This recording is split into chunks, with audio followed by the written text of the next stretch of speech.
Halo teman-teman, ketemu lagi di channel Discovery Property dengan segmen Discovering with People. Kali ini saya dengan Maria.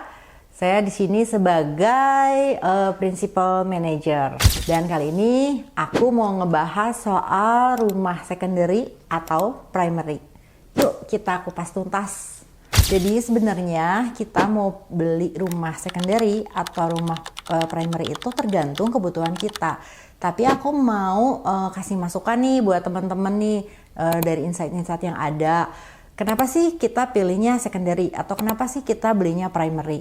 Kebanyakan kan orang kalau ditanya ya mau beli rumah di pusat kota atau di pinggiran. Nah kalau misalnya teman-teman mau carinya di pusat kota, udah pasti kan harganya juga sekarang udah lumayan cukup mahal. Terus juga kelangkaan dari propertinya itu sendiri. Sehingga memang untuk yang secondary pasti akan membuat harga properti itu sangat tinggi.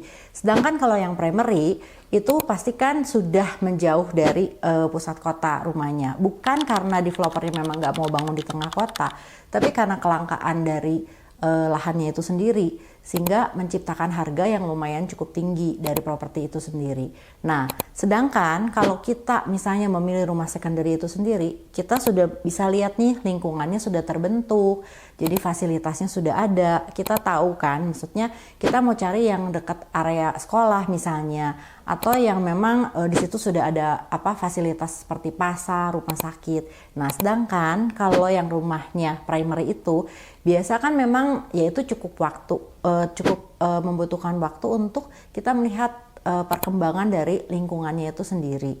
Jadi keputusannya untuk kita memilih secondary atau primary ya tetap sih balik lagi gimana teman-teman. Cuman memang untuk 2026 ini momentumnya sangat tepat kalau memang kita mau beli rumah secondary. Karena persediaan pasar untuk rumah secondary itu sendiri saat ini memang lumayan banyak sih. Jadi teman-teman juga ada banyak pilihan. Tapi tetap semuanya balik lagi ke pilihan teman-teman semua. Jadi teman-teman, tadi kan kita udah bahas nih kurang lebih ya kelebihan dari secondary sama rumah primary. Nah, tapi yang bisa dipertimbangkan adalah kalau rumah secondary kan kita nggak usah nunggu lama nih. Jadi rumahnya kan sudah ready ya. Jadi kita cuman mungkin ada biaya renov aja sedikit gitu kan. Nah, kita juga mungkin bisa menekan kos lebih rendah dibanding kalau teman-teman beli rumah primary. Rumah primary itu memang lebih oke pasti karena desainnya lebih baru. Terus juga ya secara lingkungan, terus secara layout mungkin lebih modern. Tapi secara biaya mungkin kalau misalnya teman-teman mendapatkan luasan yang sama, terus menginginkan renovasi untuk yang rumah baru, mungkin secara biaya akan menjadi lebih mahal daripada rumah secondary. Nah, perlu dipertimbangkan juga kalau misalnya teman-teman nih memang urgent ya. Jadi maksudnya mau segera pakai rumahnya. Nah, itu kan ada biaya yang nanti akan keluar di mana sementara kalian belum dapat rumahnya, kalau beli rumah baru akan ada biaya untuk sewa rumah lagi. Tapi kalau kalian beli rumah secondary, itu waktunya nggak akan lama. Jadi begitu kalian beli setelah transaksi, rumahnya bisa kalian tempati. Tapi beda lagi kalau misalnya kita belinya itu jauh-jauh hari, di saat kita masih tinggal sama orang tua. Nah itu kan sementara kita masih menunggu rumahnya beres, tapi kita masih bisa menghemat biaya sewa rumah karena kita masih stay sama orang tua kita. Jadi ini bisa menjadi pertimbangan buat teman-teman mau pilih rumah yang mana. Lokasi juga bisa menjadikan faktor untuk membanding teman-teman ya antara rumah secondary atau rumah primary. Kalau rumah secondary, lingkungannya itu sudah terbentuk. Jadi teman-teman sendiri mungkin bisa merasakan suasananya kalau pagi, siang, malam, crowdednya seperti apa. Tapi kalau rumah primary, itu butuh waktu yang lumayan cukup lama untuk kita bisa melihat fasilitasnya selengkap apa, kemudian lingkungannya seperti apa. Nah, jadi itu memang kita harus benar-benar mempertimbangkan sesuai dengan selera, sesuai dengan kebutuhan dari teman-teman semua. Tapi kalau rumah primary, kalau memang nanti lingkungan yang sudah terbentuk dan juga mungkin kawasannya benar-benar bagus, nah itu juga bisa menjadi nilai investasi dari properti tersebut mungkin bisa naik secara signifikan. Jadi teman-teman tinggal pikirin lagi deh mau yang secondary atau mau yang primary sesuai dengan lokasi kebutuhan dari teman-teman semua. Jadi lokasi yang kalian pilih juga bisa menjadi faktor pembanding antara rumah secondary atau rumah primary. Kalau rumah secondary, teman-teman sudah bisa melihat kawasannya tentu kan.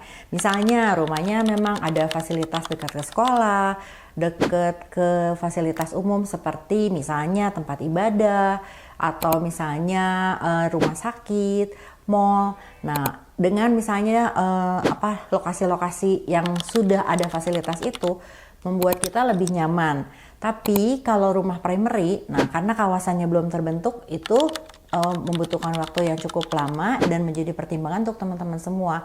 Apakah menjawab kebutuhan teman-teman semua? Seperti yang tadi ya, sekolah misalnya, pasar, mall. Kita nggak tahu apakah fasilitas itu akan terbentuk dan akan benar-benar dibangun oleh developer.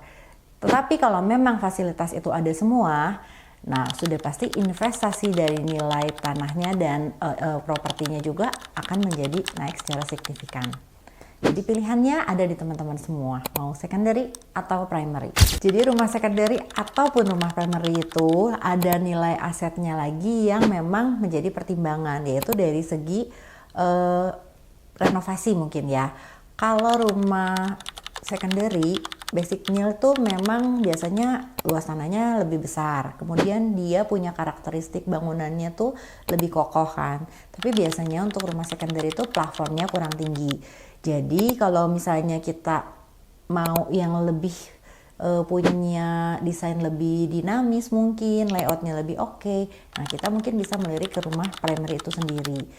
Cuma jangan salah, kalau rumah secondary karena luasnya lebih besar, jadi secara nilai investasi juga pasti lebih tinggi nilainya. Karena kan orang tuh melihatnya kan dari nilai tanahnya itu sendiri kan. Kalau nilai tanahnya naik, berarti nilai investasinya pun akan naik juga gitu. Tapi kalau rumah primary, kita memang tidak usah mikirin lagi sih untuk renovnya. Jadi kita tinggal masuk aja udah, tidak usah mikir lagi untuk merenovasi ulang seperti rumah secondary. Jadi untuk rumah secondary dan rumah primary tentu punya karakteristik bangunan yang berbeda teman-teman.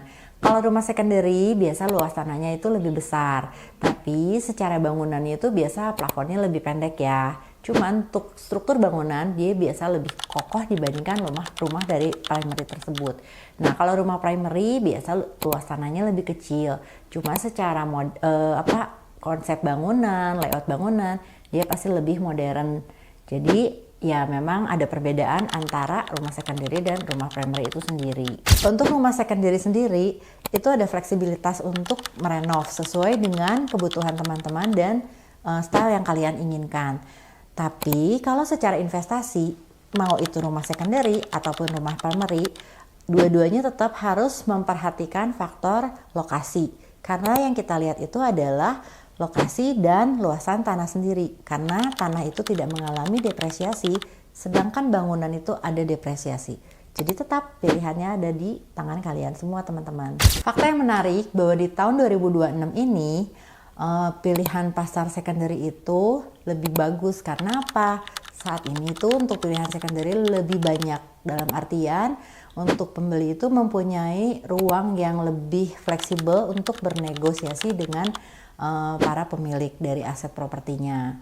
Sedangkan kalau untuk primary ya tentu untuk negosiasinya lebih terbatas karena secara harga dan juga secara nego itu mereka sudah ada ketentuan secara sistematis dari perusahaannya itu sendiri. Jadi teman-teman, pilihannya mau secondary ataupun primary, tetap kalian harus teliti ya untuk mengecek sertifikat hak milik untuk kepemilikan dari aset tersebut, IMB atau PBG-nya, PBB-nya apakah sudah terbayarkan atau belum. Yang pasti pilihannya tetap ada di tangan kalian mau secondary atau primary, tapi tetap teliti itu lebih penting. Jadi kesimpulannya, kalau rumah secondary itu cocok untuk teman-teman yang memang menginginkan lokasi yang lebih strategis dan juga mungkin dia pengen nggak membutuhkan waktu yang lama untuk ditempati. Sedangkan kalau rumah primary itu memang cocok untuk teman-teman yang mengingini desain yang mungkin baru, layout yang lebih modern, dan mungkin juga lingkungan yang lebih baru untuk teman-teman semua. Jadi masing-masing itu pasti ada keunggulannya masing-masing dari secondary dan primary tadi. Balik lagi tergantung dari kebutuhan teman-teman. Di fase mana kalian berada. Misalnya memang punya keluarga yang besar, berarti kalian membutuhkan rumah yang lebih besar, dan itu bisa pilihannya tetap di kedua-duanya, secondary atau primary. Kalau misalnya kalian memang baru berkeluarga, mungkin dengan kebutuhan dan dengan budget dari finansialnya lebih terbatas, mungkin kalian boleh pilih di primary. Jadi tetap kalian yang menentukan pilihannya. Jadi mau rumah secondary ataupun rumah primary, balik lagi nih, gimana kebutuhan dan tergantung dari fase hidup masing-masing. Dan jangan lupa juga finansialnya juga harus diperhitungkan. Jadi kalau misalnya teman-teman yang baru menikah mungkin ya kalian boleh memilih rumah primary. Atau teman-teman yang memang memiliki keluarga yang besar mungkin bisa untuk memilih rumah secondary. Jadi apapun pilihannya harus disesuaikan dengan strategi, timing, dan kebutuhan dari teman-teman semua. Oke, sekian pembahasan dari aku di channel Discovery Property di segmen Discovering with People. Sampai jumpa di video selanjutnya. Jangan lupa di like and subscribe. Thank you.